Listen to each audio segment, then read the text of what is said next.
यहाँ पे भी हवाएं चल रही हैं पूरब से पश्चिम। तो ऐसी हवाएं जो पूरब से पश्चिम चलती हैं इनको बोलते हैं पूर्वा पवनें। इनका एक और नाम है व्यापारिक पवन।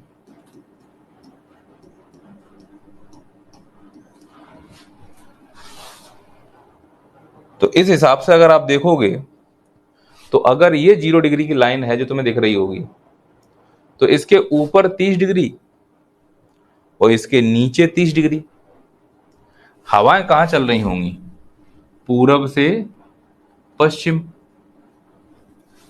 अगर हवाएं पूरब से पश्चिम चलेंगी तो यहां ये जो पानी भरा हुआ है इसमें, क्योंकि ये तो समुद्र है बहुत बड़ा, प्रशांत महासागर, ईमानदारी से बताओ क्या हवा इस समुद्र से घर्षण करेगी तो इस समुद्र का पानी आगे की ओर नहीं जाएगा? जाएगा। आप तो वो कप के प्याले को इमेजिन करो कि जब हम कप से प्याले में चाय डाल के ऐसे फूकते हैं। बचपन में थाली में दूध या कुछ पानी पिया होगा, नहीं पिया है तो आज ट्राई करना। मम्मी से गर्म दूध लेना और थाली को ऐसे रख लेना और फिर उसमें फूंक मारना, तो थाली में तरंगें उत्पन्न होंगी। जहां तुमने फूंक मारा है वहां का दूध हटकर दूसरी तरफ चला जाएगा। तो जो ऊपर का परत होता है दूध का वो गर्म होगा, नीचे की परत है वो ठंडी होगी। तो ऊपर की गर्म परत वहां से हट गई, नीचे का ठंडा पानी यानी ठंडा दूध ऊपर आ गया, तुमने उसको पी लिया, इसलिए तुम्हें ठंडक महसूस होती है। ठीक समुद्र के साथ वही होगा। अगर हवाएं पूरब से पश्चिम चल रही हैं तो जो पानी यहां पर इकट्ठा हुआ होगा, कहां पर इकट्ठा हुआ है जल्दी बताओ ध्यान से? प्रशांत महासागर के पूर्वी तट पर। तो ये जो पानी यहां पर इकट्ठा हो रहा है कहां की ओर चलना शुरू करेगा?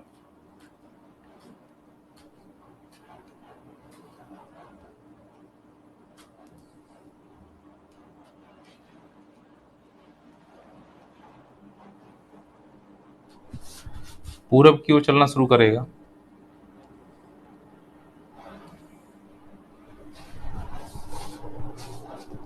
अगर आप ध्यान से देखोगे तो यहां मैंने थोड़ा सा पानी का स्तर बढ़ा दिया है।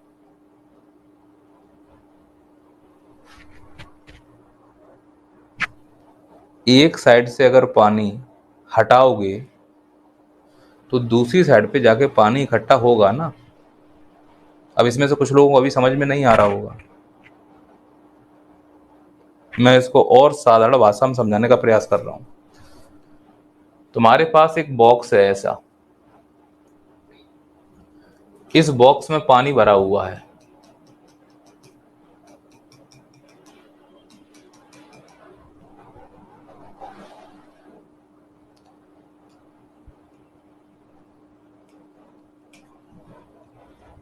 यहां पर एक टेबल फैन रखा हुआ है, इस टेबल फैन से हवा चल रही है इधर की ओर।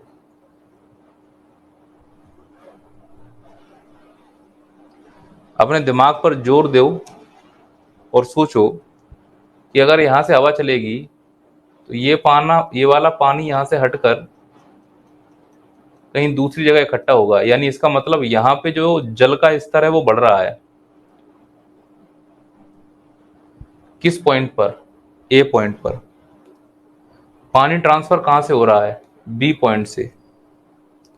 तो यदि किसी हवा के सहारे या किसी हवा को किसी जलराशि पे चलाया जाए तो किसी एक पॉइंट से पानी ट्रांसफर होकर दूसरे पॉइंट पर इकट्ठा होगा, और जहां पानी इकट्ठा हो रहा है वहां पानी की मोटी परत बनेगी, और जहां पानी विस्थापन हो रहा है वहां पानी की परत में ढलान दिखेगी।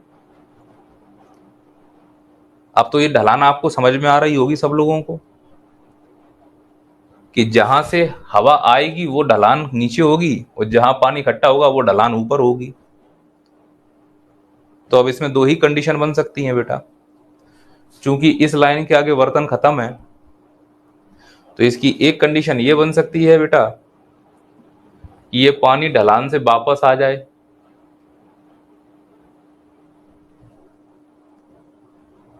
और ये पानी ढलान से वापस तब आएगा जब ये पंखा चलना बंद हो जाए। लेकिन सोच कर देखो, इस पंखे को ना तो मैं चलना बंद कर रहा हूं, ना ही इस पंखे की स्पीड कम कर रहा हूं। मैं ये कह रहा हूं, इस ढलान से पानी वापस दो ही शर्तों में आएगा, या तो पंखा बंद हो जाए या पंखे की स्पीड कम हो जाए। बोलो सहमत हो, हाँ या ना?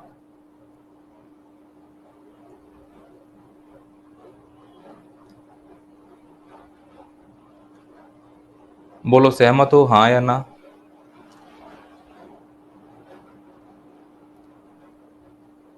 अब तुम लोग कुछ मत करो, इस पंखे को समझो व्यापारिक पवन,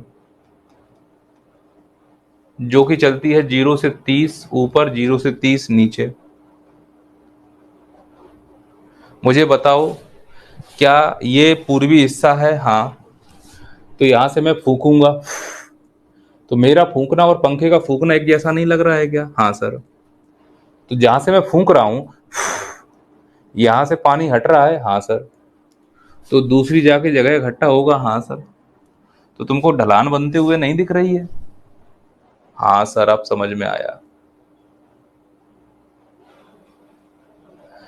ये जो तुमने ढलान बनाई है, क्या यहां पर जो पानी मैं इकट्ठा कर रहा हूं, ये पानी कहाँ इकट्ठा हो रहा है बताओ मुझे? भूगोल की भाषा में, भूगोल की भाषा में क्या बोलोगे इसको? कमेंट करके बताओ। इस पूरी भाषा को कैसे लिख सकते हैं? मैं ऐसे लिखूंगा कि व्यापारिक पवनों के कारण पूर्वी प्रशांत सागर का जो ऊपर पतली परत होती है, वो हवा के सहारे विस्थापित होते हुए पश्चिमी प्रशांत महासागर के पास एकत्रित हो जाती है और एक ढाल का निर्माण होता है।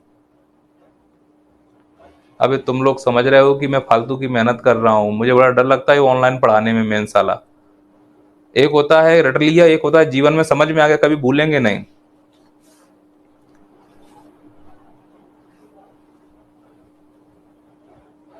Very good. बस सुनो फिर से। तो मैं ये कह रहा हूं कि यहां से अगर कोई पानी वापस जाएगा, कहां से बेटा? प्रशांत महासागर के। कौन से प्रशांत महासागर के? पश्चिमी प्रशांत महासागर से वापस इस ढलान से अगर पानी पूर्वी प्रशांत महासागर की तरफ जाएगा, तो उसकी दो ही शर्तें हो सकती हैं। पहला, या तो व्यापारिक पवनें बंद कर दो। ये कोई पंखा तो है नहीं कि किसी ने व्यापारिक पवनें बंद कर दी तो साल भर चलेंगी। या फिर व्यापारिक पवनों की गति कम कर दो। हाँ, ये पॉसिबल हो सकता है कि कभी कभी व्यापारिक पवनों की गति कम हो जाती है, क्योंकि कोई भी पवन की गति तो हाई प्रेशर और लो प्रेशर के बीच के संबंध से चलती है। क्या हाई प्रेशर कम किया जा सकता है? हाँ सर। क्या लो प्रेशर कम किया जा सकता है? हाँ सर। तो जब हाई प्रेशर और लो प्रेशर में दाब कम और ज्यादा हो सकता है, तो पवन की गति की कम और ज्यादा की जा सकती है। और व्यापारिक पवन भी एक प्रकार की पवन है जो हाई प्रेशर और लो प्रेशर के कारण ही चल रही है, 30 डिग्री हाई प्रेशर से 0 डिग्री लो प्रेशर की तरफ। अब अगर दाब कम होगा तो कहीं ना कहीं स्पीड कम हो सकती है। दाब कम क्यों हो रहा है? क्योंकि लो प्रेशर कम बन रहा है। लो प्रेशर कम क्यों हो रहा है? क्योंकि जमीन कम गर्म हो रही है। जमीन कम गर्म क्यों हो रही है? क्योंकि सूर्य से रोशनी ऊर्जा कम आ रही है। सूर्य से रोशनी ऊर्जा कम आ रही है, तो इसका मतलब सूर्य में कोई दिक्कत होगी। हाँ, उसे बोलते हैं सौर कलंक की घटना। तो क्या सौर कलंक की घटना से भारत का मानसून प्रभावित हो सकता है? तो जवाब है हो सकता है, क्योंकि भारत का मानसून एल नीनो और ला नीनो से प्रभावित होता है, और एल नीनो और ला नीना व्यापारिक पवनों से प्रभावित होती हैं। व्यापारिक पवनें निम्न दाब वायु दाब उच्च वायु दाब से प्रभावित होते हैं। निम्न वायु दाब तापमान से प्रभावित होता है। तापमान सूरज से प्रभावित होता है। सूरज सौर कलंक से प्रभावित होता है। तो कहां जाके तार जुड़ रहे हैं? और इन हरामखोरों ने विश्व भूगोल दिया ही नहीं है, तो मैं सूरज क्यों पढ़ाऊं? मेरे पास समस्या ये है। तो मैं तो तुम्हें वहीं पे समझाने की कोशिश करूंगा कि बस मान लो कि व्यापारिक पवनों की गति कम और ज्यादा हो रही है, और अगर तुमने व्यापारिक पवनों की गति बढ़ा दी तो ये ढाल और अच्छा हो जाएगा, पानी जीवन में कभी लौट के नहीं आएगा। और अगर तुमने व्यापारिक पवनों की गति कम कर दी तो इस ढाल का पानी लौट के पूर्वी प्रशांत महासागर में आएगा। तो इससे ये समझ में आ रहा है मास्टर साहब कि यहाँ पे जो ठंडा जल है और यहाँ पे जो गर्म जल है ये इसलिए हो पा रहे हैं क्योंकि व्यापारिक पवनें चल रही हैं। तो अगर पूर्वी प्रशांत में ठंडा जल कर देते हैं तो लानीना है, और पूर्वी प्रशांत में गर्म जल कर देते हैं तो एलनीनो है। तो लानीना और एलनीनो पूर्वी प्रशांत में ठंडा और गर्म जल की घटनाएं हैं, और ठंडा और गर्म जल व्यापारिक पवनों से निर्धारित होता है, और व्यापारिक पवन तापमान से निर्धारित होता है। तो तापमान के बदलने से व्यापारिक पवनों की गति बदलती है, और व्यापारिक पवनों की गति बदलने से ये जो ढलान है ये कमजोर हो जाता होगा, और ढलान जब कमजोर होगा तो ये वाला पानी लुढ़क कर वापस से प्रशांत महासागर की तरफ आएगा। और चूंकि ये वाला पानी गर्म है, जब यह गर्म पानी यहाँ आके इकट्ठा होगा तो एल नीनो की घटना होगी, और अगर हवा तेज चलती रहेगी तो यह ला नीनो की घटना होगी। पता नहीं कितना समझे हो तुम लोग मुझे।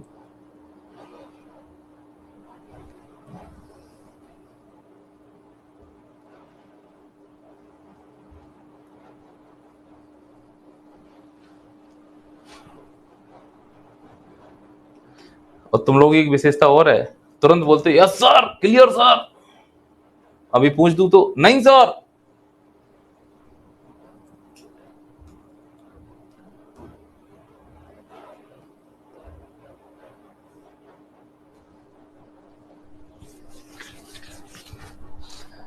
अगर सूर्य कलंक की फ्रीक्वेंसी बढ़ेगी तो मानसून भी प्रभावित होगा। बिल्कुल होगा। सौर्य कलंक की फ्रीक्वेंसी बढ़ेगी तो मानसून बुरी तरह से प्रभावित होगा, और पॉजिटिव भी प्रभावित हो सकता है, नेगेटिव भी प्रभावित हो सकता है। सर यदि व्यापारिक पवन की गति नहीं बदलती है, एकत्रित हवा का क्या होगा? बस उसी पे आ रहा हूं मैं। अगर व्यापारिक पवनों की गति नहीं बदलती है तो एकत्रित हवा का क्या होगा, उसी पे आ रहा हूं मैं।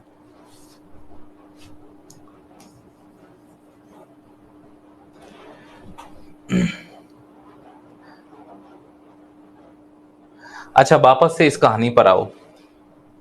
अब ये कहानी खत्म नहीं हुई है, इसीलिए सृष्टि के दिमाग में अभी सवाल आया है। मैं फिर से बताता हूं कि बी पॉइंट और ए पॉइंट के बीच में पानी भरा हुआ है। बी पॉइंट से हमने कोई पंखा चलाया, पंखा चलने से यहाँ का पानी हटकर यहाँ इकट्ठा हो गया। याद रखना है जहां पानी इकट्ठा होता है वहां का पानी गर्म होगा, पहला पॉइंट। भूगोल में एक चीज समझ लो, पानी जहां एकत्रित है उस पानी को गर्म मानना। अब तुम खुद बताओ, अगर किसी एरिया में पानी गर्म एकत्रित कर दोगे और उस एरिया से अगर कोई हवा टकराएगी तो हवा भी गर्म होगी। चूंकि पानी गर्म है तो उस गर्मी की वजह से पानी भाप बनेगा, और वो भाप ऊपर जाएगी, ऊपर जाके वो बादल बनेगी। तो इस एरिया में वर्षा होगी। इसका मतलब है जहां पे पानी एकत्रित होगा वहां गर्म जल होगा, और जहां गर्म जल है वहां बादल होंगे, और जहां बादल है वहां वर्षा होगी। तो गर्म जल का मतलब समझ में आ गया है, वर्षा। इसीलिए पश्चिमी प्रशांत महासागर में अगर पानी को मैं गर्म एकत्रित कर दूं तो स्वाभाविक है कि इस एरिया में वर्षा हो रही होगी। लेकिन तुम खुद बताओ कि इस कॉन्सेप्ट को अप्लाई करते समय क्या तुम्हें ये नहीं लग रहा है कि यहाँ पे लो प्रेशर है, गर्म हो गया है तो ऊपर हवाएं उठेंगी, यानी जहां पर पानी एकत्रित होता है वहां से हवाएं ऊपर उठती हैं। ऊपर हवा उठेगी, क्या बनाएगी? बादल। इसके अलावा और क्या घटना होगी? एक शाखा इधर की ओर जाएगी। क्यों? क्योंकि हाई प्रेशर भी बन रहा है ऊपर, और एक शाखा इधर की ओर जाएगी। आशा कर रहा हूं कि ये पॉइंट आपको समझ में आ रहा होगा। और एक समय के बाद जो नीचे की ओर उतरती है, गतिज ऊर्जा कम हो गई होगी ना, तो जहां से पानी हट रहा था वहां कैसा प्रेशर हो जाएगा, हाई प्रेशर। और फिर हाई प्रेशर से हवाएं वापस की तरफ आएंगी। तो तुमको ये कोशिका बनती हुई नहीं दिख रही है। अब चूंकि यह कोशिका वॉकर ने ढूंढी थी तो इसका नाम पड़ गया वॉकर कोशिका। अब जब मैं वॉकर कोशिका बनाऊंगा तो इस वॉकर कोशिका को यहाँ अप्लाई करूंगा तो तुम्हें तकलीफ क्या है, मुझे बताओ। अगर तुमसे कह रहा हूं कि यहाँ गर्म जल एकत्रित हो गया है तो स्वाभाविक है कि यहाँ ठंडा जल होगा। और अगर यहाँ ठंडा जल है तो स्वाभाविक है कि यहाँ हाई प्रेशर होगा। और स्वाभाविक है कि यहाँ लो प्रेशर होगा। अगर जब यहाँ लो प्रेशर है तो फिर ये वाला कॉन्सेप्ट नहीं बनेगा क्या? समझ गए होगे बाबू, इतने भी गधे नहीं हो तुम लोग, समझ गए होगे।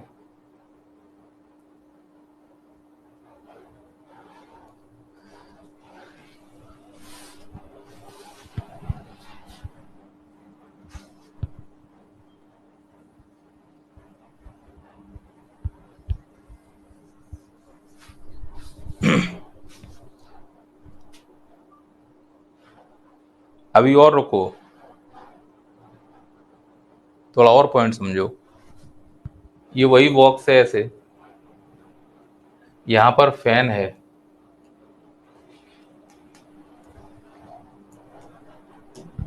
ये पानी भरा हुआ था ऐसे।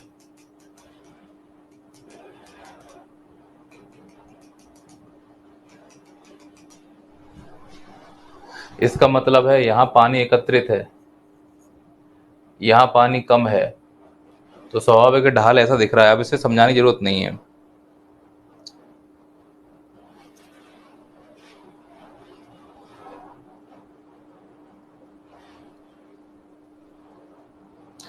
जहां पानी एकत्रित हो, समझ जाना कि वहां अनुतट पवन होगी।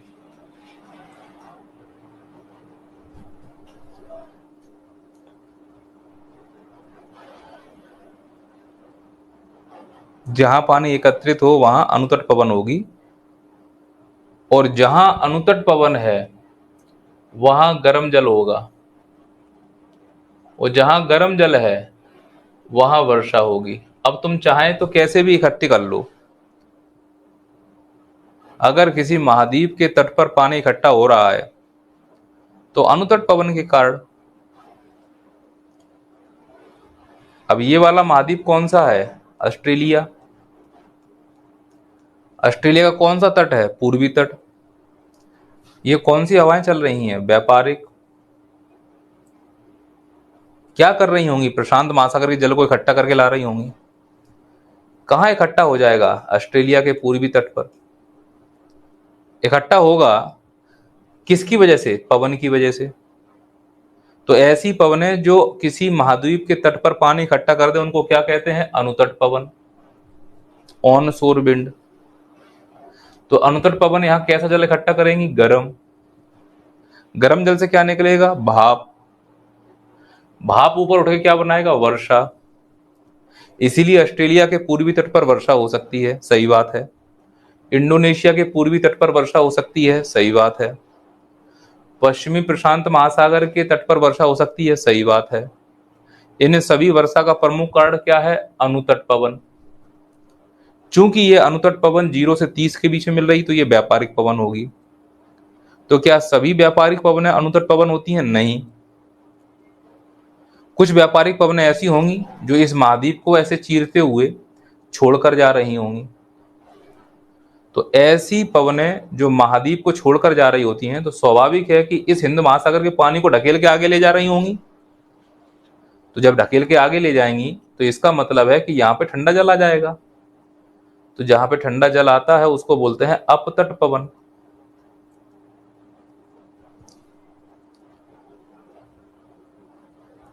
अब इस डायग्राम को ऐसे इमेजिन कर सकते हो कि ये लाइन है ऐसी और ये महाद्वीप है ऐसा, ये महाद्वीप ऐसा है। तुम बताओ ये महाद्वीप का कौन सा तट हो जाएगा? पूर्वी तट। और ये महाद्वीप का कौन सा तट हो जाएगा? पश्चिमी तट। ये महाद्वीप का कौन सा तट हो जाएगा? पश्चिमी तट। ये महाद्वीप का कौन सा तट हो जाएगा? पूर्वी तट। अब तो समझ में आ गया होगा रे गधो। और यहां पे रख दे रहा हूं पंखा।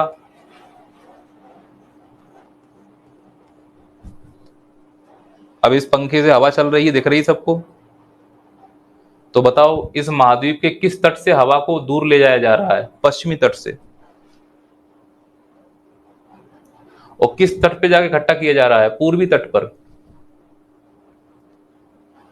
तो यहां पर ये पूर्वी तट है, इकट्ठा कर रहा है, और इस पश्चिमी तट से दूर ले जाया जा रहा है। तो जहां से दूर ले जाएंगे वहां पे कैसा जल आएगा? ठंडा जल। और जहां पर जाके इकट्ठा करेंगे वहां कैसा जल होगा? गर्म जल।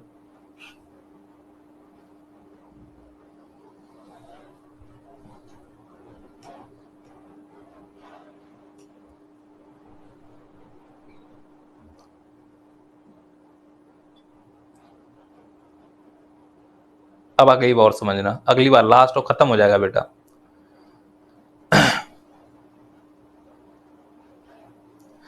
कि मान लो ये पेरू है, मान लिया सर, अब कोई दिक्कत नहीं है।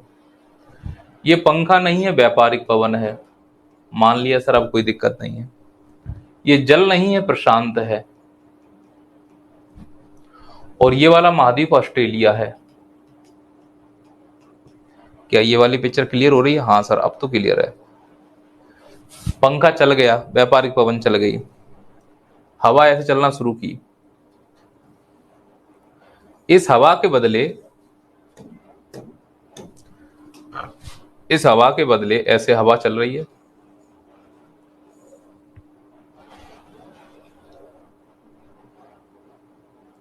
तो इससे ये समझ में आया है कि इस ऑस्ट्रेलिया के यहां पर पानी इकट्ठा हो रहा होगा। हाँ सर, हो रहा है। यहां पानी कम हो रहा होगा। हाँ सर, हो रहा है। अब पॉइंट बताना, बस सुनना लास्ट। क्या इस डब्बे के बाद पानी आगे जा सकता है? क्या इससे टकराने के बाद पानी आगे जाएगा? नहीं। तो ये पानी कहां डुबकी मारेगा? नीचे की तरफ। अब चूंकि ये समुद्र है, मैं दिखा नहीं सकता आपको, 2D डायमेंशन है, समझना, नीचे की तरफ जा रहा होगा। वो समुद्र के तल में जाके टकराएगा। क्या इधर जा सकता है? नहीं। तो पानी वापस इधर आएगा।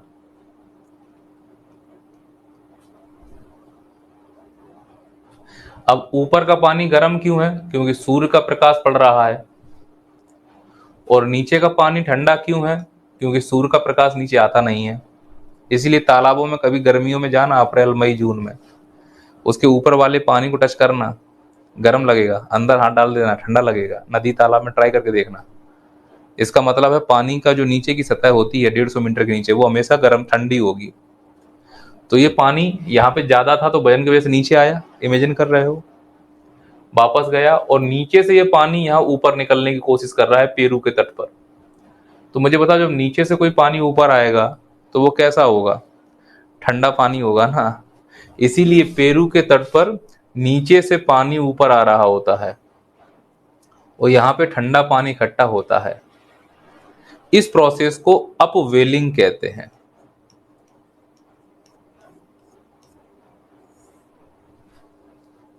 और जहां पर पानी गर्म होता है, पानी नीचे आता है, उस प्रोसेस को डाउन वेलिंग कहा जाता है।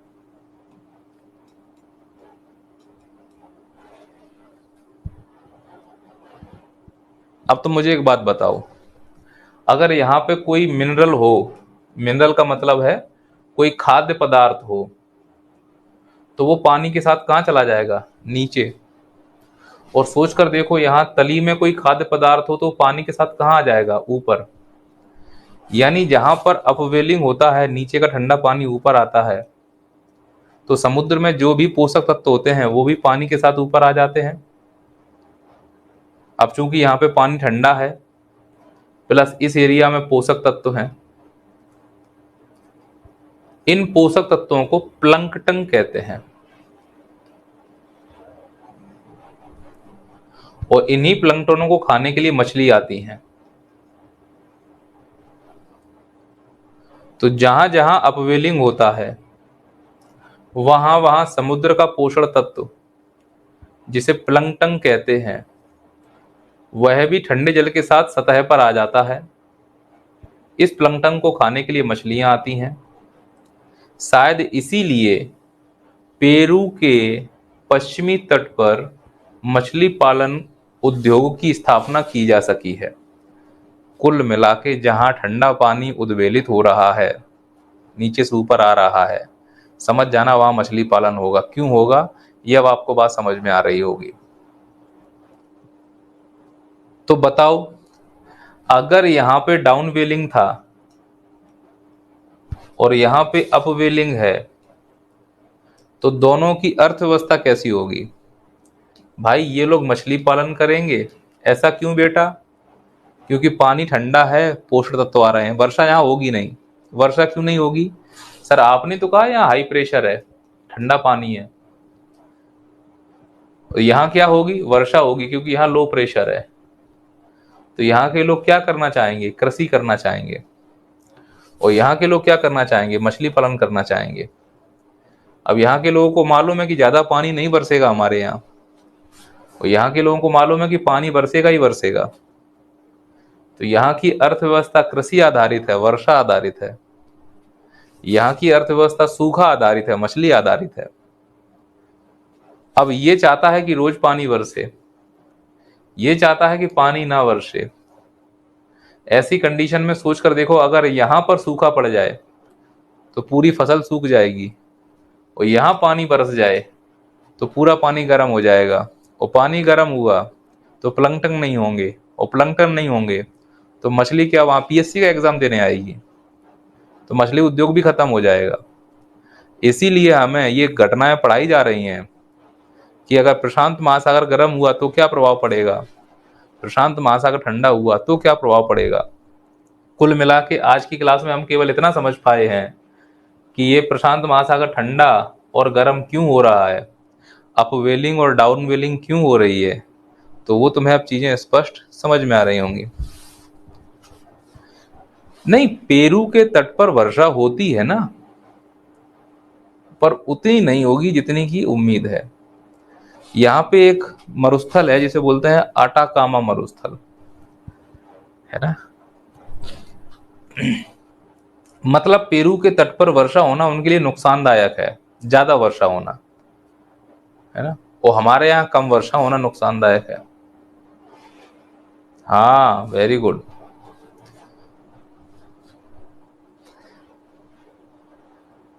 अच्छा, तुम सभी गधे मिलकर एक जवाब दो मुझे।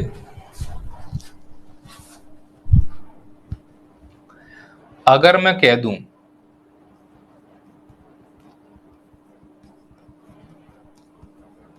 कि ऑस्ट्रेलिया के तट पर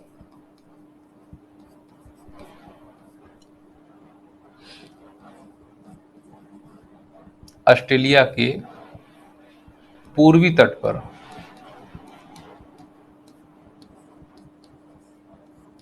गर्म जल एकत्रित है, ऑस्ट्रेलिया के पूर्वी तट पर गर्म जल एकत्रित है, तो इसकी क्या दशाएं बनेंगी तुम बताओ खुद मुझे। इसका मतलब ये है कि सर अनुतट पवन है। सही होगा, बताना गलत लिखूं तो। अनुतट पवन है, डाउन वेलिंग हो रहा है,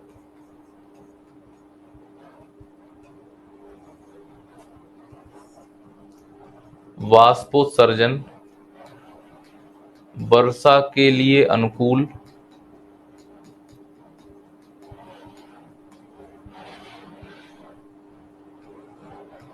बादलों का निर्माण,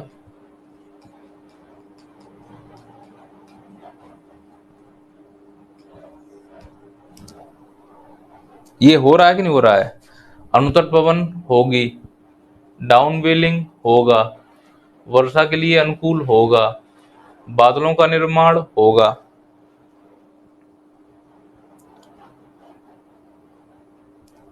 और वॉकर सेल सीधा है। अब ये लास्ट वाली लाइन तुमको अगली क्लास में समझ में आएगी।